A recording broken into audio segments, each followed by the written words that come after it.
اگرچہ میں اس موضوع پہ تقریریں کر چکا ہوں، لیکن آج پھر اس گفتگو کے حوالے سے بات چیزیں تازہ کرتا ہوں۔ اس وقت عالمی سطح پر یہودی جمع عیسائی بریکٹ میں کر لیجیے، اور امریکہ جمع یورپ یہ بریکٹ میں کر لیجیے، ان کا اندر معاملہ کیا ہے؟ اصل جو ہے اس میں پیچھے مائنڈ ہے، ماسٹر مائنڈ، سازشی ذہن، وہ یہود کا ہے۔ باقی عیسائی آلہ کار بن گئے ہیں۔ جو 100% آلہ کار ہے یہود کا وہ پروٹیسٹنٹس ہیں۔ پروٹیسٹنٹزم یہود ہی نے پیدا کرایا تھا۔ یہود ہی نے یورپ کے اندر سود کا رواج شروع کروایا، ورنہ سود حرام تھا۔ وہاں پر بھی یوزری بھی اور کمرشل انٹرسٹ بھی دونوں حرام تھے، یہ یہودیوں نے کروایا۔ اور پھر پہلا بینک بنوایا ہے انگلستان کے اندر، بینک آف انگلینڈ۔ اور جو پوپ کے خلاف بغاوت کرائی تو پہلی بغاوت ہوئی انگلستان کے اندر، جو چرچ آف انگلینڈ علیحدہ ہو گیا پوپ سے، اور اسی کو یہودیوں نے قرار دیا یہ ہمارا ماڈرن اسرائیل ہے، یہ اسرائیل ہمیں دیا ہے گاڈ نے، یہ جو ہے برطانیہ۔ اس کے کچھ عرصے کے بعد یہی جو ہے ایکسوڈس ہوا ہے، اور وہ امریکہ میں جا کے آباد ہوئے۔ لہذا امریکہ کو بھی جیوز نے کہا ہے دس از اندر اسرائیل، یہ ہے ہمارے اصل اسرائیل، ماڈرن اسرائیل یہ ہے۔ اس لیے کہ جو انہیں وہاں پر اقتدار حاصل ہوا، جو قوت حاصل ہوئی ہے، جس قدر دولت انہوں نے وہاں جمع کی ہے، وہاں کے جس طریقے سے جکڑ لیا ہے حکومتوں کو، فرنگ کی رگے جہاں پنجے یہود میں ہے۔ ٹھیک 100 سال پہلے علامہ اقبال یہ مشاہدہ کر کے آ گئے تھے یورپ میں، اور کون دیکھنے والا تھا کہ وہاں کیا ہو رہا ہے، بیہائنڈ دی سین کیا ہے، سامنے کیا ہے، پردے کے پیچھے کیا ہے۔ فرنگ کی رگے جہاں پنجے یہود میں ہے۔ اس وقت فرنگ کا امام تھا برطانیہ، یہ وہ سلطنت تھی جس پر سورج کبھی غروب نہیں ہوتا تھا۔ آج وہ فرنگ کا امام امریکہ ہے۔ یہ برطانیہ تو اب وہ جو ایک نظم ہے کہ بچپن میں پڑھی تھی، London bridge is going down going down going down, اس کی مثال ہے۔ برطانیہ کی تو کوئی حیثیت ہی نہیں ہے، ورلڈ پاور کی حیثیت نہیں ہے، وہ تو چھوٹا بھائی اس نے بنا رکھا امریکہ نے اپنا، تو اس حیثیت سے جو ہے اس کی کوئی حیثیت ہے، ورنہ کوئی اور حیثیت نہیں۔ بہرحال ان دونوں میں یہ ہے کہ پیچھے ماسٹر مائنڈ، سازشی ذہن، پلاننگ، سکیم ساری یہودیوں کی۔ آلہ کار امریکہ سب سے بڑھ کر، اس کے بعد برطانیہ ہے، اور اس میں اصل پروٹیسٹنٹس، ان میں بیپٹسٹ، ان میں اس سے بھی آگے بڑھ کر ایونجلسٹ، جن کو کہتے ہیں بورن اگین کرسچنس، جن کو کہتے ہیں نیو کنزرویٹو کرسچنس، یہ تمام اصطلاحات آپ اخبارات میں پڑھتے ہوں گے، ان کو گروپ کر لیجیے۔ یہ اصل اعلی کار، ان کو ایک نیا نام دیا گیا ہے کرسچین زائنسٹ۔ ایک یہودی زائنسٹ ہیں، سارے یہودی زائنسٹ نہیں ہیں، بہت سے یہودی ہیں جو یہ زائنسٹ کے مخالف ہیں۔ چنانچہ میری ہیوسٹن میں ملاقات ہوئی تھی ڈاکٹر وشو گرانٹ، بہت بڑا پروفیسر ایمیریٹس یہودی، لیکن یہ کہ اس نے کہا، بڑے اجتماع میں کہا، ہمارا اجلاس تھا وہاں پر، ہم نے یہ جو ہے بلایا تھا ایک یہودی، ایک عیسائی اور ایک مسلمان، تینوں جو ہیں وہ تقریریں کریں۔ انہوں نے کہا تھا کہ وی آر ناٹ سپورٹنگ اسرائیل۔ اس نے وہ عیسائی جو آیا ہوا تھا پروفیسر، اس کی طرف they are supporting Israel, we are not supporting Israel. اسی طرح میری جو ہوئی تھی round table conference, round table, اس میں ایک یہودی پروفیسر تھے، وہ ہسٹری کے پروفیسر، میں نام بھول رہا ہوں ان کا، انہوں نے کہا آئی ایم اینٹی زائنزم، میں زائنزم کے خلاف ہوں۔ تو زائنسٹ جو ہے اصل میں ایک سیکولر یہودیوں کی تحریک ہے، اور اس کے سب سے بڑے سپورٹرز کرسچین زائنسٹ وہ امریکہ میں بیٹھے ہوئے۔ تو یہ ہے صورتحال۔ یہ جان لیجئے کیتھولکس جو ہیں یہ اتنے پرو یہودی نہیں ہیں، اب رفتہ رفتہ وہ بھی اس کے اندر آ کر شامل ہو گئے۔ یورپ جو ہے زیادہ کیتھولکس ہے، رومن کیتھولکس۔ رومن کیتھولکس کا یہ بھی آپ نے جملہ پڑھ سنا ہوگا کہ یہ جو ترکی جو ہے ہمارا ملک، یہ جو کوشش کرتا رہتا ہے گھسنے کی یورپین یونین کے اندر، تو ایک دفعہ جان شراق نے کہا تھا، بڑا پیارا جملہ تھا، why doesn't Turkey understand that we are a Christian club؟ یہ ہماری جو یونین ہے یورپین، یہ تو کرسچین کلب ہے، وہ مسلمان ہے، وہ کس وجہ سے آنا چاہتا ہے اندر، کیوں تو خود داخل ہونا چاہتا ہے؟ why doesn't Turkey understand that we are a Christian club؟ لیکن یہ ہے رومن کیتھولکس، اور ان کا میں بعد میں آپ کو بتاؤں گا۔ یہی آپ کو معلوم ہے کہ یورپ نے عام طور پر اسرائیل کا اتنا ساتھ نہیں دیا جتنا جو امریکہ دیتا رہا ہے، اور کسی درجے میں ان کے دلوں میں سافٹ کارنر جو ہے عرب فلسطینیوں کے لیے بھی رہا ہے، یہ معاملہ ایران کے بارے میں بھی رہا ہے، جس قدر سٹرانگ ایکشن امریکہ لینا چاہتا ہے یہ جو ہے اس کے ساتھ نہیں ہے۔ یہ ذرا سا فرق ہے، وہ میں اس کا ایک بنیاد بعد میں بتا دوں گا آپ کو۔ بہرحال ان کا ایک جو ایجنڈا ہے وہ دو سمجھیے کہ دو اس کے نکات ہیں، دو رسیوں کے مانند یہ آپس میں بٹا ہوا ہے۔ پہلا، عالم اسلام کے مادی اور مالیاتی وسائل خصوصاً تیل پر قبضہ، یہ ان کا دنیاوی اعتبار سے، دولت کے اعتبار سے، وسائل کے اعتبار سے اس وقت کا ایجنڈا ہے۔ ویسے تو اس سے اوپر وہ چاہتے ہیں پوری دنیا پر، وہ تو بات کی بات ہے، لیکن ابھی نہ وہ روس کو چھیڑ رہے ہیں نہ چین کو چھیڑ رہے ہیں۔ چین تو ان کا سب سے بڑا جو ہے بزنس پارٹنر ہے، سب سے بڑا، اور چین کو رفتہ رفتہ وہ اپنی لائن پر لا رہے ہیں۔ اب تو صرف یہ کہ وہ ایک پارٹی گورنمنٹ وہاں رہ گئی ہے جو کہ کمیونزم کے دور کی یادگار ہے، باقی ان کی جو اکانومی ہے وہ تو آ چکی ہے اسی رخ کے اوپر جو یورپ کی ہے، مغرب کی ہے۔ نمبر 2 ایجنڈا کیا ہے؟ دنیا میں کہیں بھی اسلام کے بحیثیت ایک نظام زندگی ظاہر ہونے کا کوئی موقع نہیں دینا۔ We have to nip the evil in the bud at any cost۔ یہ ان کے ایجنڈے کا دوسرا بڑا حصہ، یہ دو ہے انٹرٹوائنڈ، جیسے آپ لڑیوں کو پٹ دے کر رسی بناتے ہیں، ایسے یہ دو لڑیے ہیں۔ اسلام کا پولیٹیکل سوشو اکنامک سسٹم کہیں نہ آ جائے دنیا میں، ہو نہ جائے آشکارا شر پیغمبر کہیں، یہ ابلیس نے کنکلوڈ کیا ہے، مجھے ابلیس کی مجلس شورا ہے، ہو نہ جائے آشکارا شر پیغمبر، کہیں ایسا نہ ہو کہ پیغمبر کی شریعت دنیا کے سامنے آ جائے، پیغمبر کا نظام آ جائے۔ الحذر، آئین پیغمبر سے 100 بار الحذر، حافظ ناموس زن، مرد آزما مرد آفری، یہ معاشرتی نظام ہو گیا۔ موت کا پیغام ہر نوع غلامی کے لیے، نہ کوئی فخور و خاکہ نہ گدائے رہنشی، یہ سیاسی نظام آ گیا، اور کرتا ہے دولت کو ہر آلودگی سے پاک و صاف، منعموں کو مال و دولت کا بناتا ہے امین۔ تم دولت کے امین و مالک نہیں ہو، اور اس سے بڑھ کر اور کیا فکر و عمل کا انقلاب، بادشاہوں کی نہیں اللہ کی ہے یہ زمین، ان الارض للہ، یہ نظام کہیں نہ آ جائے دنیا، یہ جس پہ کہ وہ خطرہ محسوس کر رہا تھا۔ اور اس کے بعد یہ کہتے ہیں، یہ تو تھا عصر حاضر کے تقاضے، لیکن یہ کہ صورتحال کیا ہے، ہو نہ جائے آشکارا شر پیغمبر کہیں، ہے یہی، یہ معاملہ اس طرح رکھو کہ خود مومن ہے محروم یقین، یہ غنیمت ہے کہ خود مومن ہے محروم یقین۔ ہمیں اگر کوئی سہارا ملتا ہے تو اس سے کہ مومنوں کو بھی، نام نہاد مسلمانوں کو بھی اپنے اس نظام پر یقین نہیں، وہ نماز پر یقین رکھتے ہیں، روزے پر رکھتے ہیں، زکوٰۃ کو بھی دو اللہ تعالیٰ جس کو توفیق دیتا ہے، حج کرتے ہیں، عمرے کرتے ہیں، یہ ہے سب، لیکن یہ کہ یہ غنیمت ہے، چشم عالم سے رہے یہ پوشیدہ یہ آئین تو خوب۔ وہ ابلیس کہتا ہے کہ یہ آئین چشم عالم سے پوشیدہ رہنا چاہیے، یہ غنیمت ہے کہ خود مومن ہے محروم یقین۔ ہمارے لیے جو ہے اگر کوئی سانس لینے کی جگہ ہے تو وہ یہ ہے، حوصلہ افزائی اگر ہے تو اس میں ہے کہ خود مومن محروم یقین ہے، اس کے سامنے وہ راستہ ہے ہی نہیں۔ اب لیجئے یہودیوں کے ایجنڈے کو میں تجزیہ کر رہا ہوں۔ سب سے پہلے world bank, IMF، globalisation, TRIPS, ان تمام ہتھ کنڈوں کے ذریعے عالمی مالیاتی استعمار، جو بظاہر امریکہ کا ہوگا حقیقتاً یہود کا ہوگا۔ یہودیوں کے نزدیک پوری نوع انسانی حیوانوں کے مانند ہے، they are not human beings، they are goyams،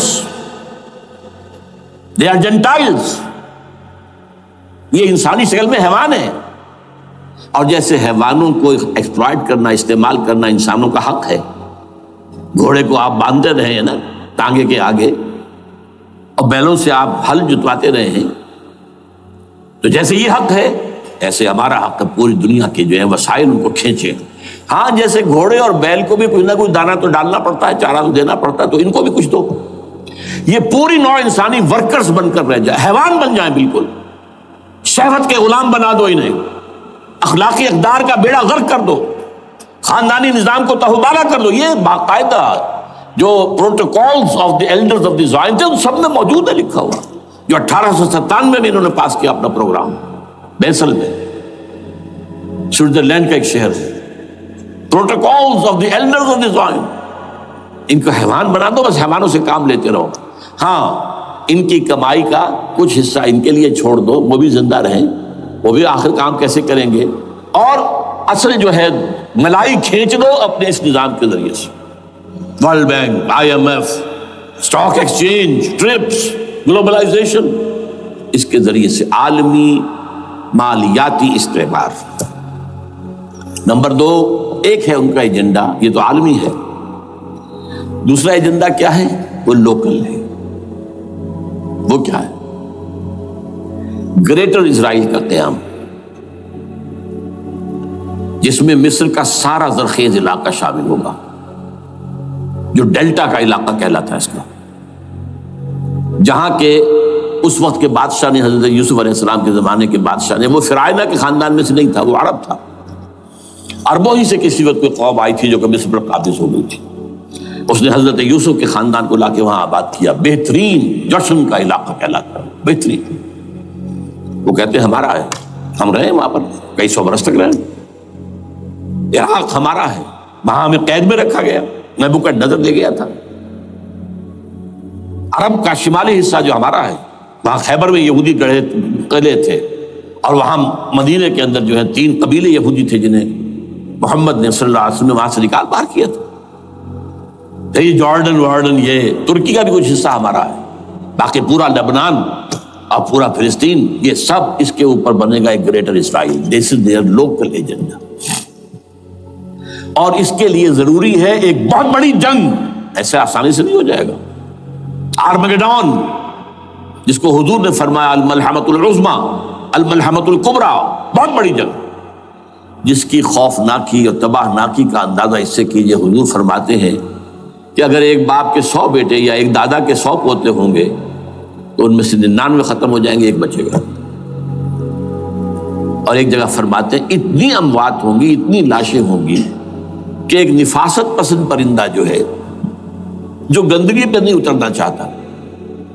ایک تو ہے یہ کوے، چیلیں، گدھ، وہ تو گندگی کی تلاش میں ہے مردار کھانے کے لیے، وہ تو لاشوں کو نوچ رہے ہوں گے. وہ پرندہ جو ہے نفاست پسند پرندہ، وہ نہیں اتر سکے گا، اڑتا اڑتا چلا جائے گا، لیکن لاشوں کا سلسلہ ختم نہیں ہوگا، یہاں تک کہ تھک ہار کر لاشوں پر گر جائے گا. یہ دور نہیں ہے،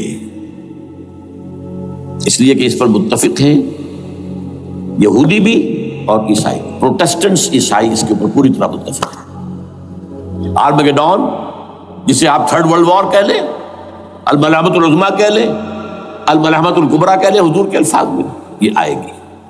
اس کے نتیجے میں گریٹر اسرائیل بنے گا. نمبر 3، پھر بنے گا 3rd ٹیمپل، جو ٹائٹس نے گرا دیا تھا 70 میں، سن 70 عیسوی، جسے گرے ہوئے کتنا عرصہ ہو گیا؟ 2008. اندازہ کر لیجئے 1800 کتنے برس ہو چکے.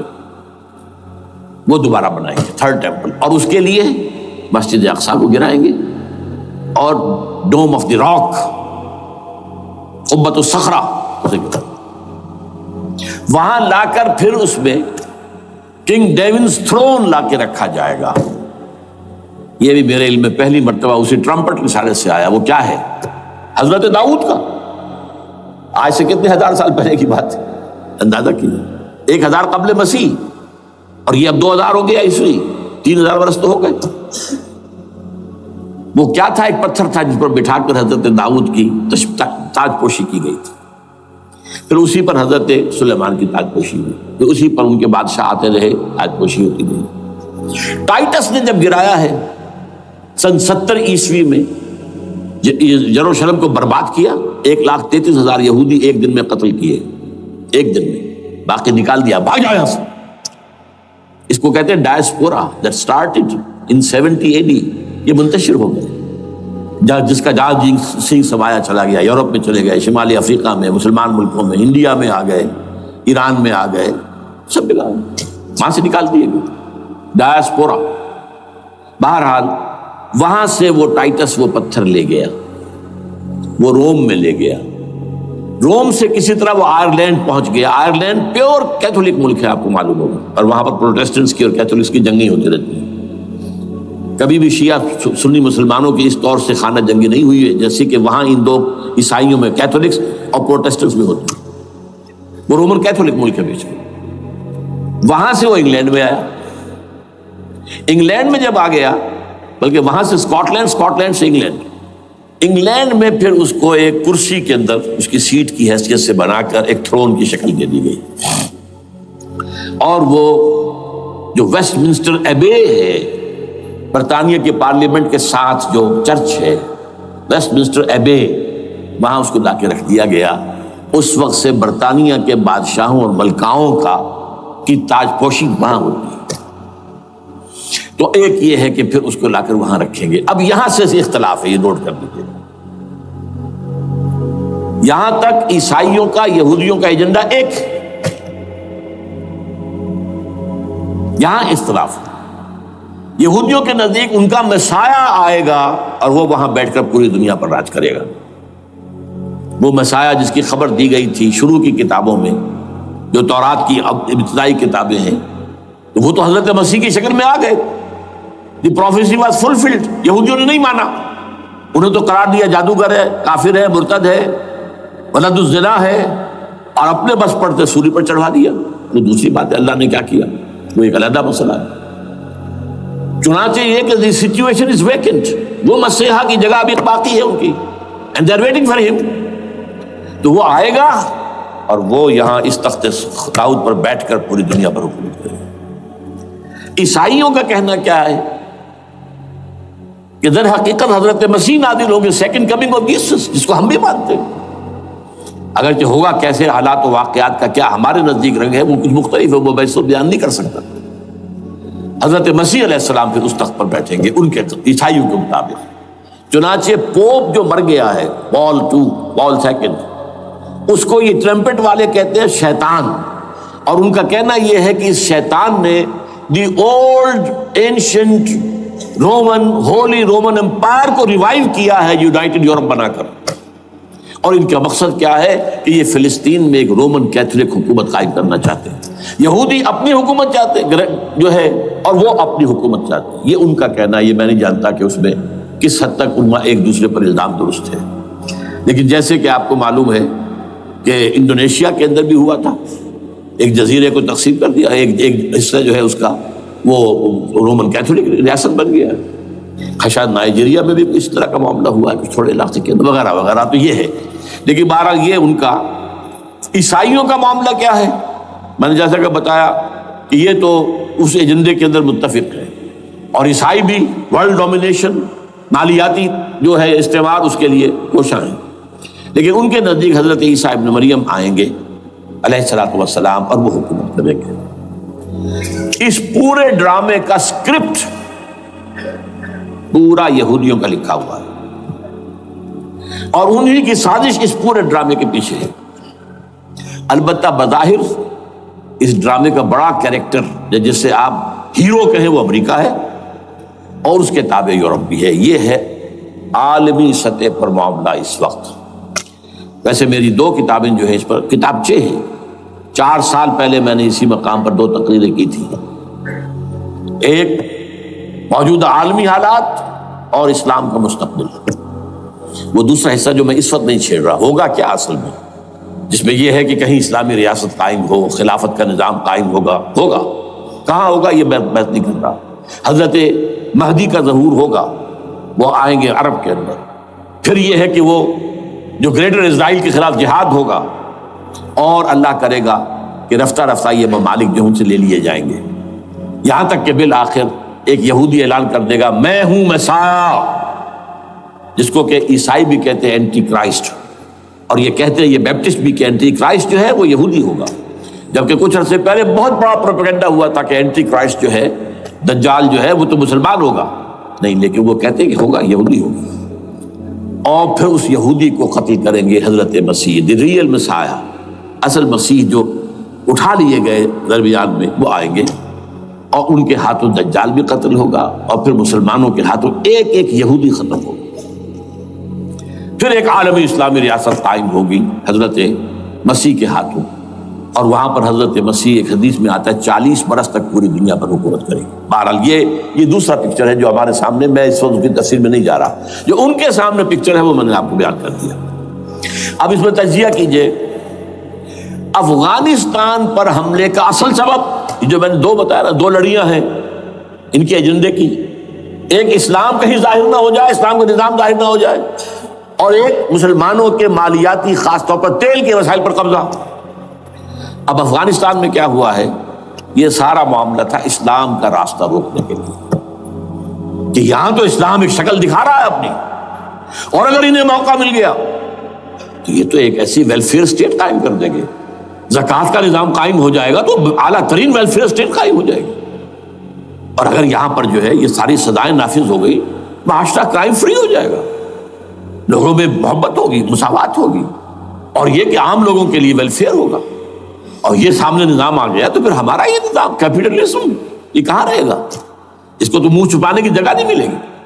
لہذا افغانستان پر حملے کا اصل موٹیو یہ ہے۔ البتہ یہ ساتھ ہی یہ بھی تھا کہ افغانستان کے راستے سے سینٹرل ایشین سٹیٹس جو ہیں ان سے پائپ لائنیں لا کر، اور وہ پھر کہیں گوادر کے آس پاس سمندر تک لائے جائے، تاکہ ہم وہاں کے جو ہے ڈرین کر سکیں جو تیل اور گیس کے ذخائر ہیں سینٹرل ایشین سٹیٹس کے اندر، جو مسلمان سٹیٹس ہیں، تو اس کے لیے راستہ جو ہے وہ لینا چاہتے تھے افغانستان سے۔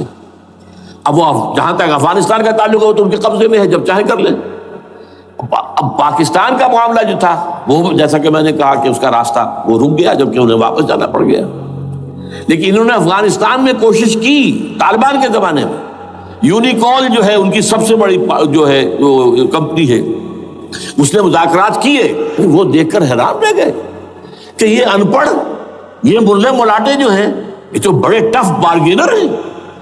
اس طریقے سے پاؤں جما کر طالبان نے جو ان کے ساتھ مذاکرات کیے ہیں اور ان سے اپنی شرطیں پیش کی ہیں کہ وہ گھبرا کر بھاگ گئے۔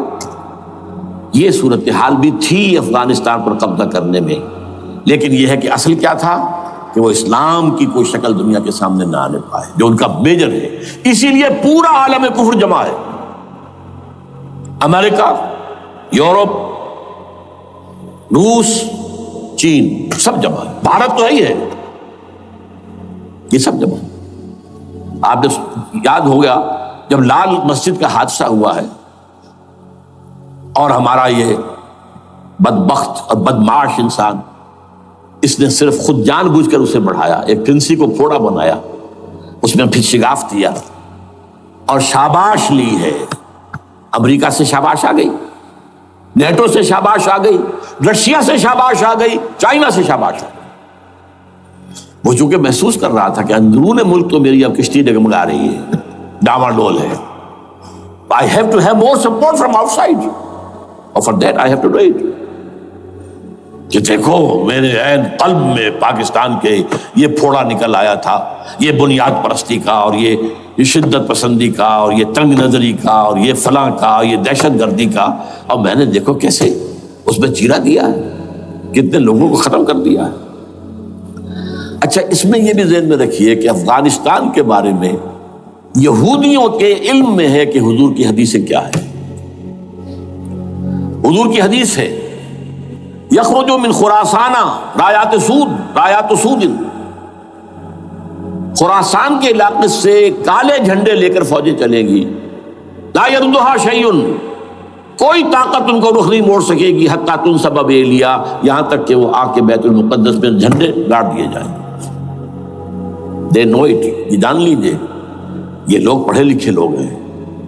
میں آپ کو ایک واقعہ سناتا ہوں۔ جب 1967 میں یہودیوں کو فتح ہوئی بہت بڑی، اور پورا یروشلم اب ان کے قبضے میں آ گیا، ایسٹ یروشلم جو کہ ابھی جارڈن کے قبضے میں تھا، تو جب موشے دایان تھا وہ کانا، وہ داخل ہوا فاتح کی حیثیت سے، تو اس کے ساتھ ایک ربائی تھا بہت بڑا، چیف ربائی یہودیوں کا بہت بڑا عالم، اور وہ رو پڑا، تھا تو فتح کا وقت، خوشی کا، رویا۔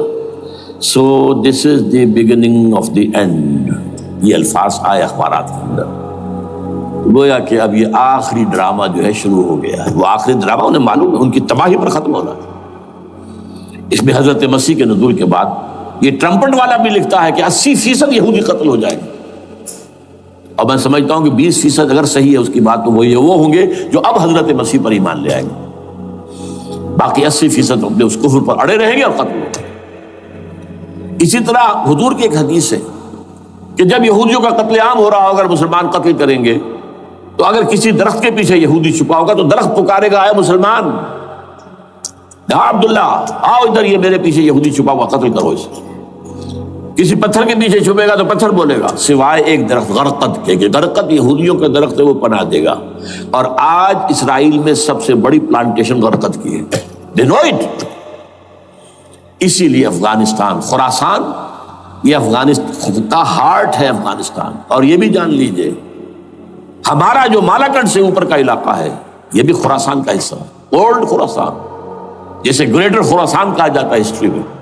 ایک میں نے ایرانی سے پوچھا تھا اس کے بارے میں تو اس نے کہا خراسان ہمارا ایک صوبہ ہے. میں نے کہا وہ تو مجھے معلوم ہے، جس کا دارالخلافہ مشہد ہے اور یہ ان کا مقدس شہر ہے، وہ تو اسے مکے کی طرح سمجھتے ہیں. بہرحال میں نے کہا میں پوچھ رہا ہوں پرانا خراسان بزرگ. تو خراسان بزرگ کا انہوں نے بتایا پورا افغانستان اس میں شامل. اور پھر یہ اسٹیٹس جو ہیں سینٹرل ایشین اسٹیٹس اور ایران کا ایک حصہ اور پاکستان کا ایک حصہ، یہ جو مالاکنڈ کہلاتا ہے. اور یہ بڑی معنی خیز بات ہے کہ وہی مالاکنڈ سے تحریک چلی ہے جو اصل تحریک ہے طالبان پاکستان، وہ سوات سے چلی ہے.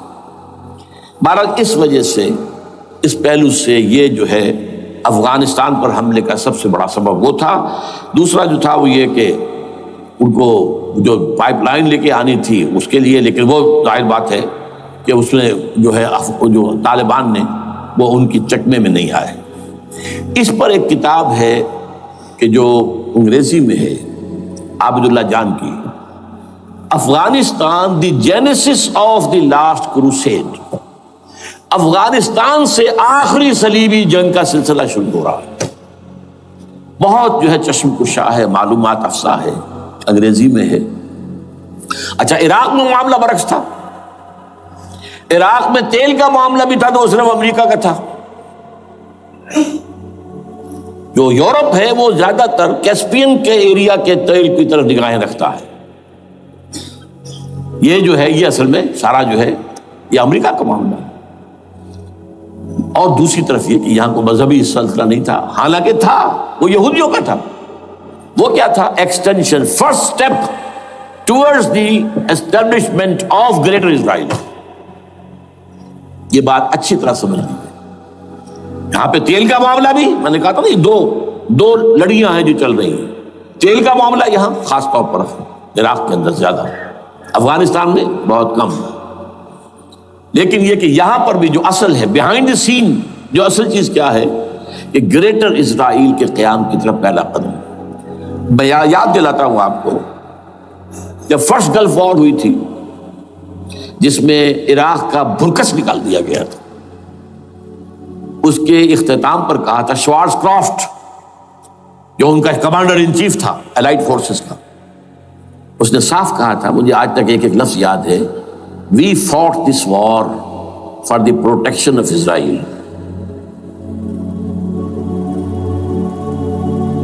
اور اب جو ابھی ہوا معاملہ، جب صدام گرا ہے، اس کا مجسمہ بھی گرا ہے، تو اس کے بعد وہ شخص، وہ بدبخت، وہ خبیث جو ابھی پڑا ہوا کومے میں، شیرون نے کہا تھا ان قریب عراق پر ہماری حکومت ہوگی. اور اس سے پہلے تو ہم صرف عراق میں سے یوفریٹس تک کا علاقہ مانگتے تھے، دریائے فرات تک کا. اب ہمارا مطالبہ یہ ہے کہ ہم تو در حقیقت دجلہ تک جائیں گے، دجلہ، تاکہ پورا کا پورا جو فرٹائل جو دو آبا ہے دجلہ اور فرات کے درمیان کا بہترین علاقہ، وہ سارا ہمارے پاس. اس سے آپ اندازہ کر لیجیے کہ یہ دونوں چیزیں جو ہیں دونوں جگہ موجود ہیں. وہاں مذہبی زیادہ ہے افغانستان کا، لہذا یہاں بہت بڑی جو ہے کولیشن بن گئی. عراق میں تو وہ کولیشن نہیں بن سکی. یورپ بھی ساتھ نہیں آیا، یورپ بھی ساتھ نہیں آیا. امریکہ had to go it alone, اسے کرنا پڑا ہے. زیادہ سے زیادہ کوئی ٹوکن آسٹریلیا کا کوئی ٹوکن معاملہ جو ہے وہ برطانیہ کا کچھ شاید ٹوکن ٹائپ جو ہے وہی یہ کامن ویلتھ پرانی جو ہے چلی آ رہی ہے، اس میں شاید کینیڈا کا، باقی تو کوئی. یہ جو آل ورلڈ کولیشن بنی تھی وہ افغانستان کے خلاف کیوں ہے؟ یہاں سے اسلام کی ریسرجنس کا اندیشہ ہے. یخرج من خراسان رایات سود لا يردها شیء حتی تنصب بایلیا. حضور کے زمانے میں ایلیا جو ہے وہ کن کے قبضے میں تھا؟ عیسائیوں کے. اس کے بعد ہمارے قبضے میں آیا، لیکن پھر کروسیڈرز نے ہم سے لے لیا تھا اور 88 برس وہ عیسائیوں کے پاس رہا، 1099 عیسوی سے لے کر 1187 تک. اب پھر یہود کا قبضہ ہے. پہلے عیسائیوں کا تھا، اب یہود کا. اب ان سے لینا واپس، پہلی مرتبہ بھی عرب نہیں لے سکے تھے، کھونے والے عرب تھے، واپس لینے والا کرد تھا صلاح الدین ایوبی رحمۃ اللہ علیہ. اب بھی کھونے والے عرب ہیں. مصر اور شام اور اردن تینوں کا مقابلہ کیا اس نے، اسرائیل نے، اور قبضہ کیا پورے ویسٹ بینک پر، گولان ہائٹس پر، سینائی پیننسولا پر، اور یہ کھو دیا ہم نے اپنے ہاتھ سے. اور اب بھی عربوں میں تو کوئی دم نہیں ہے، کوئی جان نہیں ہے. ان کو عیاشیوں نے، دولت مندی نے بالکل تباہ و برباد اور کھوکھلا کر کے رکھ دیا. بہرحال یہ جو چیزیں میں نے آپ کو بتائی ہیں یہ تو وہ پلانز ہیں جو سب شیاطین جن و انس کے پروگرام ہیں.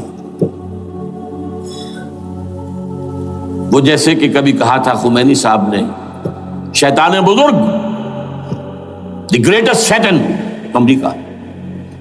اصل میں امریکہ اور اس کے پیچھے حقیقت میں یہود. سامنے امریکہ، پیچھے یہود. بالفعل کیا ہوگا یہ تو پھر اللہ ہی جانتا ہے کیا ہوگا. وَمَكَرُوا وَمَكَرَ اللَّهُ. کافر اپنی چالیں چلتے ہیں، اللہ اپنی چال چلتا ہے. اور سَنَسْتَدْرِجُهُم مِّنْ حَيْثُ لَا يَعْلَمُونَ وَأُمْلِي لَهُمْ إِنَّ كَيْدِي مَتِينٌ. اے نبی آپ گھبرائیں نہیں، ہم ان کافروں کو رفتہ رفتہ وہاں سے لے آئیں گے جہاں سے آپ کو بھی، جہاں انہیں احساس تک نہیں ہوگا کہ یہ تو گرفت میں آ رہے ہیں، ٹریپ ہو رہے ہیں. اور ابھی ذرا میں انہیں ڈھیل دے رہا ہوں. میں املی لہم ان قیدی متین، میری چال بہت مضبوط ہے. وہ اللہ کیا کرے گا وہ میں نے آپ کو بتایا، جھلک دکھا دی ہے. انشاءاللہ اسی علاقے میں پاکستان اور افغانستان، اور اس کا ہارٹ ہوگا یہ پشتونستان، سرحد اور مشرقی افغانستان مل کر پشتونستان. پشتون اسی مشرقی اس میں ہے. پاکستان کا مغربی صوبہ ہے، شمال مغربی سرحدی صوبہ. یہ ہارٹ اور پھر پاکستان اور افغانستان، انشاءاللہ یہی ہوگا. اور پھر یہ کہ یہاں سے فوجیں جائیں گی جو حضرت مہدی کی حکومت جمائیں گی عرب کے اندر. عربوں میں جان نہیں ہے کہ وہ مہدی کی حکومت کو جما سکے. یخرج ناس من المشرق یؤتون للمہدی، یعنی سلطان ہی مشرق کی طرف کے کسی ملک سے فوجیں آئیں گی جو مہدی کی حکومت قائم کریں. عربوں میں دم نہیں. بہرحال ہوگا کیا وہ میں نے کہا کہ یہ تو اللہ کے ہاتھ میں ہے. اب یہ کہ کرنا کیا چاہیے، یہ ہے میری تقریر کا آخری حصہ.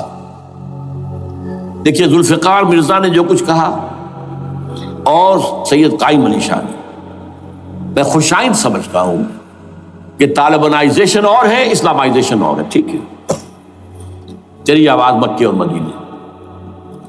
طالبانائزیشن کے اندر کچھ بغیر تعلیم یافتہ، کچھ جذباتی، اس طرح کے لوگ بھی ہیں جن میں انتہا پسندی بھی ہے، جیسا کہ میں پہلے بیان کر چکا. افغانستان میں ہوا ہے، افغانستان کے اندر بھی رفتہ رفتہ وہ اپنی چیزوں سے نکل رہے تھے، نکل جاتے ہیں، لیکن موقع نہیں دیا گیا. نبتی ایول ان دی بٹ ختم کر دیا گیا.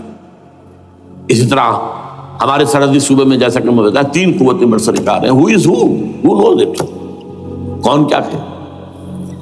لیکن بہرحال یہ کہ پہلی بات یہ، اسلام اور پاکستان لازم و ملزوم ہیں. یہاں اسلام آئے گا تو یہ ملک رہے گا، نہیں آئے گا تو ختم ہو جائے گا. اس میں کوئی شک نہیں. میری 2 کتابیں پڑھ لیجیے اگر اللہ توفیق دے، ہمت دے.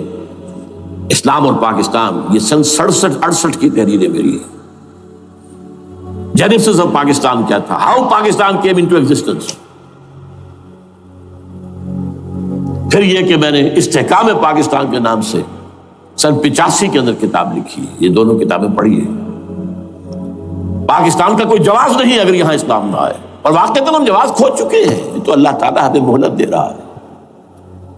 لیکن اب یہ سمجھ لیجئے یہ اللہ تعالیٰ کی طرف سے ایک خاص مہلت ہے، اور شاید آخری مہلت ہے جو ہمیں مل رہی ہے. یہاں اسلامائزیشن نہ ہوا تو یہ ملک نہیں رہے گا. میں یہاں آپ کو ایک شعر سنا دوں. ہے تو ایک ایسی شخصیت کا جو کچھ کنٹروورشل بھی ہو گئی، بعد میں بدنام بھی ہو گئی. ایک زمانے میں جماعت اسلامی کے بڑے مخلص کارکن تھے وہ، مولانا کوثر نیازی. انہوں نے ایک بڑا تلخ شعر کہا تھا، اسلام کو اگر تیری فضا راس نہ آئے، اے میرے وطن تجھ کو کوئی آگ لگائے. ہمیں اسلام چاہیے، اور اسلام نہیں آئے گا تو یہ ملک نہیں رہے گا. کوئی زرداری، کوئی نواز شریف اس ملک کی بقا کی ضمانت نہیں دے سکتا. اس کی بقا ہے اگر تو اسلامائزیشن نہیں ہے. 61 سال کی ہماری بے وفائی اللہ کے ساتھ کیے ہوئے وعدے کی، اس کا ایک عذاب ادنا ہم جھیل چکے ہیں. 71 یاد کی سن 71 پاکستان 2 لخت، 94,000 مسلمان پاکستانی بھارت کی قید میں بھیڑوں بکریوں کی طرح ہانک کر لے جائے گئے، ٹرکوں میں بھر بھر کر، جیسے کہ ڈیرہ غازی خان سے بھیڑیں بکریاں آتی ہیں لاہور میں ذبح ہونے کے لیے. کنسنٹریشن کیمپس میں ہمارے ٹائیگر نامی جرنیل نے پیش کیا اپنا ریوالور. کتنے لوگ مارے گئے، کتنا فساد ہوا. مسلمان کے ہاتھوں مسلمانوں کا خون کتنا ہوا. یہ اللہ کا ایک خاص عذاب ہوتا ہے. میں نے وہ آیت آپ کو سنائی تھی، قل هو القادر على ان يبعث عليكم عذابا من فوقكم او من تحت ارجلكم. اے نبی سے کہہ دیجیے اللہ اس پر قدرت رکھتا ہے، جب چاہے تم پر کوئی عذاب اوپر سے بھیج دے، تمہاری زمین کے نیچے سے نکال دے. زلزلہ آیا تھا کہ نہیں؟ او یلبسکم شیعا، ایک تیسری شکل بھی ہے. نہ اللہ آسمان کو کوئی تکلیف دے، نہ زمین کو.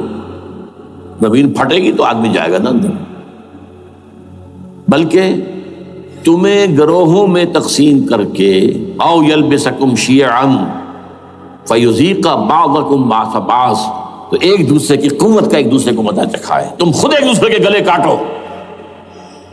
ہمیں کسی اور قوم کو تکلیف دینے کی ضرورت نہیں ہوگی. یہ کام ہمارے ساتھ ہو چکا ہے 1971 میں. بہرحال اب اس کے بعد بھی تاخیر تو ہماری جو کی تو ہے. اب ہم اس جگہ پر پہنچ گئے کہ شاید اب عذاب الاکبر آنے والا ہے. وہ آیت بھی میں نے شروع میں پڑھی تھی، وَلَنُذِيقَنَّهُم مِّنَ الْعَذَابِ الْأَدْنَىٰ دُونَ الْعَذَابِ الْأَكْبَرِ لَعَلَّهُمْ يَرْجِعُونَ. چھوٹا عذاب آیا سن 71 میں پاکستان. بہرحال مغربی پاکستان تو برقرار رہا، اس کا نام بھی پاکستان رہا. اب شاید بڑا عذاب آ رہا ہو، بلکنائزیشن جس کے نقشے جو ہیں دنیا میں شائع کیے جا چکے ہیں. اور اس اسلامائزیشن کے لیے جو میں کہہ رہا ہوں کہ اس کے بغیر یہاں پاکستان نہیں رہے گا، اس کے لیے اس کی جو دستوری، تدریجی، قانونی، پرامن اگر راستہ اختیار نہ کیا گیا تو ملیٹنسی بڑھے گی. یہ رکنے والی نہیں ہے. یہ جو اوپر کا جو علاقہ ہے ایک ٹرائنگل ہے جس کا نقشہ کھینچا ہے ایک بہت بڑے مصری ادیب اور مورخ نے، شکیب ارسلان ان کا نام تھا. انہوں نے کہا ہے کہ یہ پامیر، سطح مرتفع جو ہے پامیر، جسے روف آف دی ورلڈ کہا جاتا ہے، اس سے پہاڑوں کے سلسلے نکلتے ہیں. کوئی چین کی طرف چلا گیا، کوئی تبت کی طرف چلا گیا، جو قراقرم ادھر آ گیا پاکستان کی طرف، ہمالیہ آ گیا پاکستان انڈیا کی طرف، ادھر ہندو کش چلا گیا افغانستان میں. یہ سب جیسے کہ ایک جو پہیا ہوتا ہے اس کے جو لگے ہوتے ہیں اسپوکس جنہیں کہتے ہیں. اس نے کہا کہ ایک طرف ہمالیہ اور ایک طرف ہندو کش، اس کے درمیان میں جو قوم رہتی ہے، اب نوٹ کر لیجئے، یہ ہمالیہ کا اینڈ جو ہے مغربی، وہ کیا ہے، یہ نتیا گلی وغیرہ اسی کا حصہ ہے. اس کے بعد ختم، دریائے سندھ بہ رہا ہے، لیکن اوپر جا کر وہ ٹرن دیتا ہے رائٹ کو، تو پھر اب وہ قراقرم اور ہمالیہ کے درمیان جاتا ہے. یہاں تک کہ انڈیا سے جو اس کا داخلے کا راستہ آ جاتا ہے. لیکن یہ جو ہے یہ درمیانی راستہ یہ اصل میں ہندو کش ادھر اور ہمالیہ ادھر، اس کے درمیان جو قوم آباد ہے. اور اس ٹرائنگل کا بیس ہے مالاکنڈ کا پہاڑ. مالاکنڈ، ہمالیہ، ہندو کش. اس ٹرائنگل میں جو قوم آباد ہے، شکیب ارسلان کہتا ہے اگر پوری دنیا میں اسلام کی نبضیں ڈوب جائیں تب بھی یہاں کے لوگوں میں اسلام کی نبض چلتی رہے گی. یہ وہ علاقہ ہے جہاں سے پاکستان کے طالبان کا آغاز ہوا، جہاں سے پرامن تحریک چلی تھی اس کا راستہ روک دیا گیا. اب وہ شدت پسندی پر آ گئے اور یہ شدت پسندی بڑھے گی اگر آپ نے تشدد سے روکا. اگر امریکہ کے چمچے بنے رہے، اگر امریکی ایجنڈے ہی کو پورا کرتے رہے اور اپنے لوگوں کو مارتے رہے، تو جواب میں دریک چراغ حقیقت کو گل کیا تم نے تو موج دودھ سے صد آفتاب ابھریں گے. یہ آپ جو آ رہے ہیں کہاں سے آ رہے ہیں؟ آپ کے یہ خودکش حملہ آور یہ وہی ان لوگوں کے رشتہ دار ہیں نا جو امریکی بمبارڈمنٹ میں مارے گئے ہیں. کتنے ہیں جن کے بچے ختم ہو گئے، بیٹے مر گئے. یہ جو ہمارے ہاں ایک کمانڈوز کے کیمپ کے اوپر جو حملہ ہوا تھا اور خودکش بمبار جس سے کہ شاید 18-19 بہترین آپ کے کمانڈوز ختم ہوئے تھے، وہ کون تھا؟ وہ خود کمانڈو تھا. اندر کوئی اور تو جا ہی نہیں سکتا تھا، یہ کمانڈوز کا کیمپ تھا اور اس کے میس میں لوگ جا سکے، کوئی جا سکے. وہ خود کمانڈو تھا. اس کی بیٹی لال مسجد کے اندر جلی تھی. اب آپ اندازہ کیجئے کہ اس کے دل میں جو کھول رہا تھا اس کا جذبہ، اس نے اس کو ٹھنڈا کیا خود جان دے کر. تو جان لیجیے ادھر باجوڑ میں حملہ ہوا تھا، ادھر جو ہے ہماری ملٹری پریڈ کے اوپر حملہ ہو گیا. تو یہ بات رکے گی نہیں. اور یہ ظاہر بات ہے کہ اب شمال سے لے کر نیچے تک کی بات ہے. وہاں پر بھی میں نے شروع بھی کہا تھا یہ خطرہ حقیقی ہے، غیر حقیقی نہیں ہے، وہمی اور خیالی نہیں. اس لیے کہ اب جو اس علاقے سے جا رہے ہیں ہجرت کر کے کراچی، وہی ان کی جگہ ہے، وہیں پر ان کے رشتہ دار ہیں، محسود ہیں، وزیری فلاں ہیں، یہ ہیں وہ ہیں، وہاں وہ جا رہے ہیں. اور وہاں پر بھی ظاہر بات ہے کہ جو کچھ ہو رہا ہے افغانستان میں اور جو کچھ ہو رہا ہے شمال سرحدی صوبے میں، اس کا ایک تسلسل ہوگا. میں یہاں یہ عرض کر دوں آپ سے کہ تقریباً 4 سال قبل، بلکہ 4.5 سال، میں انتہائی مایوسی کو پہنچ چکا تھا کہ پاکستان کا وجود باقی نہیں رہے گا. میں نے یہی تقریر کی ہے 29 فروری سن 2004 کو اسی جگہ. پاکستان جواز کھو چکا. یہ اسلام کے نام پر تھا. ویئر از اسلام؟ جو اسلام یہاں وہ تو بھارت میں بھی ہے، وہ تو امریکہ میں بھی ہے. وہ کہاں ہے اسلام کا سیاسی نظام، اسلام کا تعزیراتی نظام، اسلام کا کرمنل لا، اسلام کا سول لا، اسلام کے فیملی لاز کہاں بنائے تھے اس شخص نے جو فیلڈ مارشل بنا تھا، خود ساختہ، جو اس نے قوانین بنائے تھے. تمام علماء نے کہا تھا، تمام مکتبہ فکر کہ غلط ہے. تحریک کوئی نہیں اٹھائی، یہ ان کی غلطی تھی، کوتاہی تھی. جمہوریت کی تحریک میں شامل ہو گئے، اس پر کوئی تحریک نہیں چلائی. بہرحال وہ نظام کہاں ہے؟ وہ نظام تو قائم نہیں کیا. اس حوالے سے یہ اپنا جواز کھو چکا ہے. There's no rationale. raison d'être جسے کہتے ہیں فرینچ کے اندر، raison d'être کسی چیز کی ریزن، rationale آف ایگزسٹنس. اس کے بعد یہ ہے کہ پچھلے سال سے کچھ مایوسی میں کمی ہوئی. Number 1، chief justice of Pakistan Iftikhar Muhammad Chaudhry کے اندر ہمت اللہ نے دی، وہ کھڑا ہو گیا. جرنیلوں کے جم گھٹے کے اندر ایک سویلین آدمی جو ہے جس درجے کا مرغوب ہو سکتا ہے آپ اس کا اندازہ کر لیجیے. اور اس کے بعد اسپونٹینیس موومنٹ وہ کلا ہے، انہومیش ہے، سوچ نہیں سکتے ہم. یہ موومنٹ جو ہے یہ کوئی اسٹریٹ ارچنز کی چلائی ہوئی نہیں ہے، یہ ہمارے ہاں کے گاموں ماجوں کی نہیں ہے، بلکہ یہ تو پڑھے لکھے لوگ، وکیل، کالے کوٹ، کالی ٹائیاں، پینٹ، یہ جو سختیاں جھیلی ہیں انہوں نے. ابھی تک وہ تحریک چل رہی ہے، اگر اس سے ظاہر بات ہے وقت گزرنے کے ساتھ ساتھ اس کی وہ تیزی اور تندی میں تو کمی آئی اور حکومت کو موقع ملا ان کے اندر کوئی رفت پیدا کرنے کا بھی. لیکن بہرحال ان دونوں چیزوں سے میری مایوسی میں قدرے کمی ہوئی. اب دوسری بات وہ تھی 18 فروری کے الیکشن کا پرامن طور پر منعقد ہو جانا. میں یہ سمجھتا تھا کہ جو اس کے اندر دخل اندازی ہے، ریگنگ ہو گئی ہوگی. کیسے ممکن ہے پاکستان میں الیکشن ہو اور ریگنگ نہ ہو؟ پھر تحریک چلے ہی چلے، کیونکہ تحریک تو چل رہی ہے پہلے سے، صرف اس کے اوپر تیل اور ڈالنا ہے نا. اور پھر بدامنی ہوئی ہو، اور پھر دونوں طرف گدھ بیٹھے ہوئے ہیں. The NATO forces in the west, Indian forces on the east. They will march into Pakistan. اور پاکستان کے ایٹمی دانت توڑ کر Pakistan will be put at the mercy of India, Bharat. Now do whatever you like. Condoleezza Rice کا میں آپ کو بیان سنا چکا ہوں. پاکستان کے مستقبل کا فیصلہ امریکہ اور بھارت بھی کرتا. بہرحال اب تیسری جو امید ہوئی ہے، یہ کل پرسوں میں جو ہوئی ہے، کولیشن جو ہے یہ ناکام ہوتی نظر آ رہی تھی. لیکن یہ کہ صدر کے مواخذے پر یا صدر کے خلاف جو ایک کارروائی ہو رہی ہے، اللہ کرے کہ وہ پوری ہو جائے، یا اس سے بھی بہتر ہے کہ وہ خود ہی استعفیٰ دے کر دفع ہو جائے. بہرحال یہ کہ اس سے بھی کچھ امید کا پہلو جو ہے پیدا ہوتا ہے.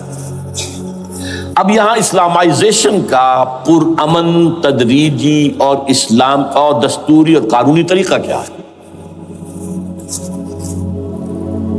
وہ طریقہ کیا ہے؟ 1949 اور 50 میں جو عمل شروع ہوا تھا، جو اس کے بعد سے آج تک جو ہے ختم ہو گیا، اس کو اثر دور شروع کیا جائے. دوڑ پیچھے کی طرف اے گردش ایام کی. 49 میں کیا ہوا تھا؟ قرارداد مقاصد. وہ گویا کہ پاکستان میں نظام خلافت کی جڑ تھی جو رکھ دی گئی تھی کہ sovereignty belongs to Allah and whatever authority we have, it's a sacred امانت. یہ تو اصل میں استعمال کی جائے گی یہ قوت کتاب و سنت کے دائرے کے اندر. this is خلافہ. in essence it is خلافہ. خلافت کی بنیاد رکھ دی گئی. اس سے پہلے 48 میں سن 47 کی ایک تقریر کی وجہ سے جو غلط فہمی پیدا ہوئی تھی قائد اعظم کی 11 اگست کی، اس کا انہوں نے کراچی کی ہائی کورٹ بار ایسوسیشن میں جا کے کہہ دیا تھا. کچھ لوگ شرارت کے ساتھ یہ پروپیگنڈا کر رہے ہیں کہ پاکستان میں دستور شریعت پر مبنی نہیں ہوگا، یہ فتنہ ہے، غلط کہہ رہے ہیں. نفی کر دی تھی. اب یہ دوسری بات ہے کہ اندھوں کے اندھے جو ہیں وہ اس 11 اگست کی تقریر کو لیے پھرتے ہیں، اس کے ایک جملے کو، اور یہ اتنی کھلی بات جو کی شریعت کا لفظ. شریعت، پاکستان کا دستور جو سمجھتا ہے کہ شریعت پر نہیں مبنی ہوگا وہ غلط کہتا ہے، وہ شریر ہے، شرارت پیدا کر رہا. یہ قائد اعظم کے الفاظ. بہرحال اس کے بعد ایک عمل کیا ہوا تھا سن 50 میں، یہاں کے سیکولر عناصر نے ایک بڑا شور مچایا، کس کا اسلام لاؤ گے؟ شیعہ کا، سنی کا، دیوبندی کا، بریلوی کا، وہابی کا، کس کا اسلام؟ اللہ تعالیٰ غریق رحمت کرے ان بزرگوں کو. پاکستان کے تمام مذہبی مکاتب فکر کی ٹاپ کی قیادت جمع ہو گئی کراچی میں. شیعہ بھی، اہل حدیث بھی، بریلوی بھی، دیوبندی بھی. 31 علماء، جماعت اسلامی بھی، مولانا مودودی بھی اس میں تھے. انہوں نے 22 پرنسپلز ایگریڈ اپون، دستور بنانے کے لیے 22 پرنسپلز ہیں، حاضر ہیں، بناؤ دستور. اب کوئی دلیل نہیں رہی، کوئی عذر نہیں رہا. تمام مکاتب فکر کے لوگ جمع. بعد میں ہوا کیا ہے، اس میں کس کا کتنا رول ہے، یہ بڑی درد بھری داستان ہے، میں اس وجہ کو چھیڑنا نہیں چاہتا. حاصل کیا ہے، وہاں سے ہمارا پروسیس ڈیریل ہوا، کچھ اپنوں کے کیے، کچھ بیرونی دباؤ کے تحت. قرارداد مقاصد کی سزا دی گئی لیاقت علی خان کو، تم نے پاس کرائی ہے. اسے ایسے قتل کیا گیا کہ سراغ تک نہیں ملا کہ کس نے قتل کیا. یہ ایسے تو نہیں ہوتا، اس میں پیچھے بڑے بڑے کریکٹرز، بڑے بڑے کردار. اب اس کے بعد وہ عمل کیسے شروع ہو؟ ضیاء الحق نے جو ایک ادارہ قائم کیا تھا فیڈرل شریعت کورٹ، اصولی اعتبار سے بہترین قدم. وہ کیا تھا؟ یہ شریعت کورٹ ہے، اس میں کوئی شخص لائے پیٹیشن کہ پاکستان کا فلاں قانون جو ہے میں ثابت کرتا ہوں کتاب و سنت کے منافی ہے، یا کورٹ سو موٹے لے لے کسی بھی معاملے کو، ایگزسٹنگ جو قوانین ہیں ان کا جائزہ لے کہ اس میں یہ پورا قانون یا اس کی یہ شق جو ہے یہ خلاف شریعت ہے، اس پر آرگومنٹ ہو، دونوں طرف کے دلائل ہوں، علماء بھی آئیں، وکلاء بھی آئیں، بحث کریں، شریعت کورٹ کا تو میدان ہوتا کھلا۔ بالآخر اگر کورٹ فیصلہ دے دے کہ ہاں یہ ایگزسٹنگ قانون یا جو قانون قابل زیر غور ہے بننے جا رہا ہے یہ خلاف شریعت ہے یا جزوً شریعت کے خلاف ہے، تو وہ اسے کینسل کر دے گا اور کہہ دے گی کورٹ کہ اگر یہ مرکزی معاملہ ہے تو مرکزی حکومت، صوبائی معاملہ تو صوبائی حکومت اتنی مدت میں 3 4 6 مہینے کے اندر اندر اس کی آلٹرنیٹ لیجسلیشن کر لے، جیسے ہی مہلت ختم ہوگی یہ قانون ڈیفنکٹ ہو جائے گا۔ اصولی اعتبار سے اس سے زیادہ صحیح اسکیم کوئی نہیں سوچ سکتا، آج بھی میں قائل ہوں، لیکن یہ بدبختی تھی اس شخص کی، ضیاء الحق کی، اس کو بالکل غیر مؤثر کر دیا، 2 ہتھکڑیاں پہنا دی، 2 بیڑیاں پہنا دی۔ کانسٹیٹیوشن آف پاکستان آپ کے دائرے کار سے خارج ہے، یہ سیکریٹ کاؤ ہے، ہاتھ نہ لگانا۔ جو جوڈیشل پروسیجرل لاز ہیں، ضابطۂ دیوانی، ضابطۂ فوجداری، یہ بھی تمہارے دائرے سے خارج ہے۔ مالی معاملات 10 سال تک خارج، اور فیملی لاز مستقل خارج۔ انا للہ و انا الیہ راجعون۔ اب کرنے کا کام کیا ہے؟ نمبر 1، فیڈرل شریعت کورٹ کے دائرے پر جو تحدیدات ہیں، لیمیٹیشن ختم کی جائیں یکسر۔ نمبر 2، اس کا سٹیٹس کم سے کم ہائی کورٹ کے درجے کا ہونا چاہیے۔ نمبر 3، اس میں جید علماء کو لا کر بٹھایا جائے، ان کی میجورٹی ہونی چاہیے، وکلاء بھی ہوں، جدید تعلیم کے جدید قانون کے جاننے والے، لیکن علماء بھی ہوں۔ اگر آپ جید علماء کو لے آئیں گے تو پھر وہ جو عام مولوی ہے بیچارہ، وہ جو پوری طرح نیم خواندہ ہے یا نیم تعلیم یافتہ ہے، یا ہمارا عام آدمی ہے جو طالبان کے انداز کے اندر وہ شدت پسندی پر آ گیا ہے، اسے یہ اندازہ نہیں ہے کہ دین میں اہمیت کس شے کی اول ہے، پھر دوسری کون سی ہے، سالوی شے کون سی ہے۔ اب اس کے بجائے علماء، جدید علماء، تمام جو ہے مسالک کے علماء اس میں شامل کیے جائیں۔ اس کے فیصلوں پر نظر ثانی کا کھلا موقع ہونا چاہیے، ایک دفعہ عدالت فیصلہ کر دے، نظر ثانی کا موقع ہونا چاہیے۔ اور کسی شہری کی طرف سے پیٹیشن آئے یا سو موٹو، وہ جائزہ لے اور ایک ایک کر کے قوانین جو ہے غلط ختم، ان کی جگہ پر لیجسلیشن پارلیمنٹ ہی کرے گی یا صوبائی اسمبلی کرے گی۔ کورٹ کا کام لیجسلیشن نہیں ہے، وہ یہ کہہ سکتا ہے کہ یہ بھائی یہ معاملہ جو ہے شریعت سے تجاوز کر گیا ہے، یا فلاں جو قانون تم بنانے چلے اس کی یہ شق جو ہے شریعت کے خلاف ہے، بس فیصلہ یہ دے گی۔ ظاہر بات ہے لیجسلیشن اس کا کام نہیں، لیجسلیشن جو کرے گی آپ کی نیشنل اسمبلی کرے گی، آپ کی صوبائی اسمبلی کرے گی، لیکن وہ اس کا متبادل قانون لے آئیں اور پہلا قانون ختم ہو جائے گا۔ اچھا، اس عرصے کے دوران جو کونسل آف اسلامک آئیڈیالوجی پر ارب روپیہ خرچ ہوا ہے، اس کی رپورٹوں کے انبار لگ گئے ہیں، کسی ایک سفارش کو بھی آج تک پارلیمنٹ میں پیش نہیں کیا گیا، اور اس میں جید علماء رہے ہیں اور تمام مکاتب فکر کے علماء رہے ہیں۔ ان کی رپورٹوں کو رفتہ رفتہ پارلیمنٹ کے سامنے لایا جائے اور ان کے ذریعے سے نئی قانون سازی کی جائے۔ اگر آپ یہ قانونی دستوری راستہ کھول دیں گے اور تجدیداً اس طریقے سے Islamisation of laws of Pakistan ہو جائے تو ظاہر بات ہے کہ پھر جو دہشت گرد ہیں، دہشت پسند ہیں، جن کو آپ خطرہ کہہ رہے ہیں، خطرہ، طالبان آنند، طالبان آ گئے، طالبان آ رہے ہیں، اب ڈرو اور بچو اور مقابلے کی تیاری کرو اور اسلحہ تیار کرو، اگر یہ کام کریں گے تو پھر ظاہر بات ہے کہ وہ تو فساد ہوگا، اور فساد کا نتیجہ کیا نکلے وہ اللہ ہی بہتر جانتا ہے۔ لیکن یہ پروسیس جو میں نے بیان کیا ہے، اگر اس پر عمل ہو جائے تو یہ وہ پروسیس ہے جسے جنرل حمید گل نے کہا تھا کہ اگر ایسا ہو جائے تو یہ سافٹ ریولوشن ہوگا، بغیر تشدد کے، بغیر کسی اور کے۔ اگر نیت ٹھیک ہے اور اگر یہ واقعی جیسے قائم علی شاہ نے سمجھ لیا ہے اور جیسے کہ ذوالفقار مرزا نے سمجھ لیا ہے، اسلامائزیشن، اگر اس کو سب سمجھ لے، زرداری بھی سمجھ لے اور نواز شریف بھی سمجھ لے اور سب سمجھ لے، تو ظاہر بات ہے کہ پھر کسی توڑ پھوڑ کے بغیر، کسی اور بدامنی کے بغیر، کسی تشدد کے بغیر اسلامائزیشن یہاں ہو جائے تو سب کے دل خوش ہو جائیں گے، اور یہ سارا جو بھی تشدد ہے، یہ دہشت گردی ہے، اس کے راستے بند ہو جائیں گے۔ اگر ایسا نہیں کرتے تو غیر تعلیم یافتہ یا نیم تعلیم یافتہ، جن کو کوئی پورا تصور نہیں ہے، نہ دنیا کے حالات کا علم ہے، نہ شریعت کے جو اصل مصادر اور منابع ہیں، اصل سورسز، ان تک رسائی ہے، بس کچھ چیزیں سن رکھی ہیں۔